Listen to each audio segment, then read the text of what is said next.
Welcome to Saranya Sathya's kitchen. இன்னைக்கு நம்ம பார்க்க போகிறது வந்து ரொம்ப ஒரு ஹெல்த்தியான ஒரு சூப்பு தான் பார்க்க போகிறோம். முருங்கைக்கீரை சூப்பு. முருங்கைக்கீரையோட பெனிஃபிட்ஸ் வந்து நான் சொல்லி தான் உங்களுக்கு தெரியணும் இல்லை. அயன் இருக்குது, கால்சியம் இருக்குது, பொட்டாசியம் இருக்குது, எல்லாமே இருக்குது. நம்ம முடி வளர்கிறதுக்கும் சரி, பெண்களோட மென்சுரேஷன் வந்து கரெக்டாக ஆகிறதுக்கும் சரி, உடம்புல இருக்க சுகரை வந்து கண்ட்ரோல் பண்ணுறதுக்கு எல்லாத்துக்குமே இந்த வந்து முருங்கைக்கீரை ரொம்ப நல்லது. இதை கிடைச்சிச்சுன்னா நீங்கள் எப்படியாவது வந்து சாப்பாட்டில் சேர்த்துக்கோங்க. பொரியலாக சேர்த்துக்கலாம், அடையில் போட்டு நம்ம சேர்த்துக்கலாம், தோசை ஊற்றிக்கலாம், அந்த மாதிரி செய்யலாம். நம்ம இந்த சூப்பு சேர்க்கும் போது அப்படியே வந்து அதோட சத்தெல்லாம் குடிக்கலாம். அதாவது உடம்பு முடியாம தெம்பே இல்லாமல் இருப்பாங்க பாருங்க, ரொம்ப வயசானவங்க, கை கால் வலி அந்த மாதிரி இருக்கிறவங்களுக்கு இந்த சூப்பு மற்ற கீரையெல்லாம் மென்று சாப்பிட முடியாது. அப்படி அந்த மாதிரி இருக்கிறவங்களுக்கு வந்து இந்த சூப்பு மாதிரி வச்சு கொடுக்கலாம். குழந்தைங்களும் வந்து சூப்பாக கொடுத்துட்டிங்கன்னா நல்லா சாப்பிடுவாங்க. அதுவும் இது வந்து ரொம்ப டேஸ்ட்டாக வச்சு கொடுத்தீங்கன்னா வேணாம்னே சொல்ல மாட்டாங்க. சாப்பாட்டில் கூட பிணைஞ்சு சாப்பிடலாம், அந்த அளவுக்கு நல்லா இருக்கும். இப்போ இதுக்கு தேவையானதெல்லாம் பார்த்துக்கலாம். நாங்கள் ஒரு கட்டு முருங்கைக்கீரை எடுத்திருக்கோம். இதை வந்து நம்ம கீரை பொரியல் பண்ணுற மாதிரி நம்ம ஆய தேவையில்லை. ஏன்னா நம்ம சூப்பு தான் வைக்க போகிறோம். அதனால இந்த தண்டு, காம்பு இது எல்லாத்தோட அப்படியே போட்டுக்கிற போகிறோம். ஏதாவது வேஸ்ட்டாக பூச்சி அந்த மாதிரி இலை இருந்தால் மட்டும் கீழே போட்டுருங்க. மற்றபடி எல்லாமே அப்படியே கழுவி நல்லா ஒரு 3 தடவை நல்லா வாஷ் பண்ணி, அது வந்து இந்த டயத்தில் நாங்கள் என்ன பண்ணியிருக்கிறோம்னா மஞ்சத்தூளும் கல்லுப்பும் போட்டு நல்லா ஊற வச்சிருக்கிறோம். ஊற வச்சு எடுத்து வச்சிருக்கோம். அதுக்கு தேவையானதை பார்த்துக்கோங்க. தக்காளி, இது ரெண்டா பெரிய தக்காளியாக இருந்தனால 2 தக்காளி போட்டிருக்கோம். இல்லைன்னா இந்த கட்டுக்கு வந்து 3 தக்காளி போட்டால் ரொம்ப டேஸ்ட்டாக இருக்கும் சூப்பு. தக்காளி அதிகமாக போட டேஸ்ட்டாக இருக்கும் சூப்பு. அதே மாதிரி இது வந்து ஒரு 5 பேர் நாங்கள் சாப்பிட போகிறோம். அதுக்கு வந்து ஒரு கட்டு எடுத்திருக்கோம். 5 பேருக்கு வந்து 20 வெங்காயம் எடுத்திருக்கோம். ஒரு 10 பல்லு பூண்டு, ஒரு இன்ச் அளவுக்கு இஞ்சி, சீரகம் 6 டீஸ்பூன், மிளகு 4 டீஸ்பூன், சோம்பு 3 டீஸ்பூன், கசகசா 1 டீஸ்பூன். கசகசா கண்டிப்பாக சேருங்க, சூப்புக்கு நல்லா இருக்கும், வாசமாக இருக்கும். மஞ்சத்தூள் 1 டீஸ்பூன், கல் உப்பு தேவையான அளவு. நம்ம என்ன பண்ண போகிறோம்னா இந்த உப்பு மஞ்சத்தூளை தவிர மற்ற எல்லாத்தையுமே வந்து மிக்சி ஜாரில் போட்டு நைஸாக நம்ம பேஸ்ட் மாதிரி அரைச்சிக்கிற போகிறோம்.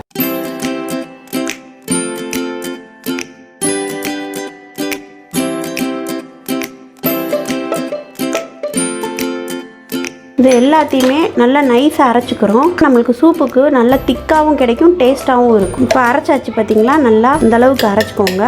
நம்ம சூப்பு வைக்கிறதுக்கு நார்மல் தண்ணி ஊற்றுறதுக்கு பதிலாக அரிசி களைஞ்ச தண்ணியில் ஊற்றுனீங்கன்னா நல்லா சூப்பு திக்காக கிடைக்கும். அதே மாதிரி சத்தும் பார்த்தீங்கன்னா நல்லா ஒரு டபுள் மடங்கு நம்மளுக்கு சத்து கிடைக்கும். நார்மலாக சாப்பிட்ற வெறும் தண்ணிக்கும் நீங்கள் ஒரு தடவை அரிசி களைஞ்ச தண்ணியில் வைங்க. எப்படினாலும் நம்ம சாப்பாடு வைக்க போகிறோம். அந்த தண்ணியை எடுத்தாலும் சரி, இட்லிக்கு நீங்கள் ஊற போடுனீங்கன்னா இட்லி அரிசியோட தண்ணியை களைஞ்சு கூட எடுத்து வைங்க. சூப்பு வைக்கும் போது இந்த தண்ணி யூஸ் பண்ணி பாருங்க, நல்லா இருக்கும். இதுல வந்து நாங்க 5 பேர் அளவுக்கு 2 செம்பு தண்ணி நம்ம ஊத்த போறோம். ஃபர்ஸ்ட் ஒரு குக்கர் எடுத்துக்கலாம். அதுல கீரையை நம்ம சேர்த்துக்கிறோம். அப்புறம் அரைச்சு வச்ச மசாலா. இப்போ நாங்கள் ஏற்கனவே அளந்து வச்சாச்சு 2 செம்பு தண்ணி, அதை அப்படியே ஊற்றிக்கிறோம். இதுலேயே அப்படியே மஞ்சள் தூள் சேர்த்துக்கிறோம். ஒரு 4 விசில் வச்சு நம்ம இறக்க போகிறோம்.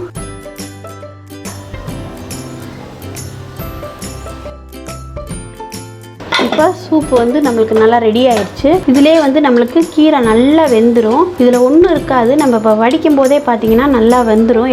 அதோட சத்து, அதோட ஜூஸ், எசன்ஸ் எல்லாமே வந்துடும். அதனால தனியாக இந்த கீரையை வேஸ்ட் ஆகுதுன்னு நினைக்க வேணாம். நம்ம வந்து நல்லா பிழிஞ்சு எடுத்துட போகிறோம். அப்படி நினைக்கிறவங்க இதை அரைச்சி கூட நம்ம திரும்ப ஊற்றிக்கோங்க. நாங்கள் ஆனால் அப்படி சாப்பிட மாட்டோம். இதில் எல்லா ஜூஸ் எல்லாம் வந்துடுறதுனால இதை மட்டும் நாங்கள் எடுத்துடுறோம். யாருனாலையும் வந்து இந்த கீரையோட அந்த சூப்பை சாப்பிட முடியாது, ஒரு அளவுக்கு தான் சாப்பிட முடியும். ஆனால் இந்த மாதிரி கிளியர் சூப்பாக நம்ம சாப்பிடும்போது 1 டம்ளருக்கு 2 டம்ளர் கூட குடிக்கலாம். இப்போ இந்த பக்கம் தனியாக எடுத்து வச்சாச்சு. இந்த கீரையில் இருந்தும் இன்னும் கொஞ்சம் நல்ல ஜூஸ் வரும். கிண்ணமோ இல்லைன்னா டம்ளரோ வச்சு இந்த மாதிரி அமுக்கிக்கோங்க. இது பார்த்தீங்களா எவ்வளோ வந்துருக்குதுன்னு. நம்ம நல்லா ப்ரெஸ் பண்ண நம்மளுக்கு நல்ல ஜூஸ் கிடைக்கும். இது அரைச்சி சாப்பிட்டா ஒரு மாதிரி டேஸ்ட் பிடிக்காமல் போயிடும் முத நீங்கள் சாப்பிட்றதா இருந்தால். இப்போ இந்த கீரை வேக வைக்கும் போது நம்ம உப்பு எதுவும் நம்ம சேர்க்கலை. இப்போ லாஸ்ட்டாக தான் நம்ம சேர்க்க போகிறோம். அதே மாதிரி ரொம்பலாம் உப்பு நம்மளுக்கு பிடிக்காது சூப்பில். எப்பயுமே ஒரு லைட்டாக நம்ம போடுறதுல பாதி உப்பு தான் நம்ம சேர்த்து போட்டுக்கிறணும். இப்போ நாங்கள் ஒரு மொத்தமாகவே ஒரு 2 பிஞ்ச் அளவு தான் உப்பு சேர்த்துருப்போம். ஒரு 2 ஸ்பூன் நல்லெண்ணெய் சேர்த்துக்கிறோம். நல்லெண்ணெய் சேர்க்கும் போது நம்மளுக்கு மட்டன் சூப்பு மாதிரியே இருக்கும், சிக்கன் மட்டன் சூப்பு மாதிரியே. நம்மளோட முருங்கைக்கீரை சூப்பு சூப்பராக ரெடி ஆயிடுச்சு. இந்த வீடியோ உங்களுக்கு பிடிச்சிருந்தா இந்த வீடியோவை லைக் பண்ணுங்கள், ஷேர் பண்ணுங்கள், மறக்காமல் சேனலை சப்ஸ்கிரைப் பண்ணி வச்சுக்கோங்க.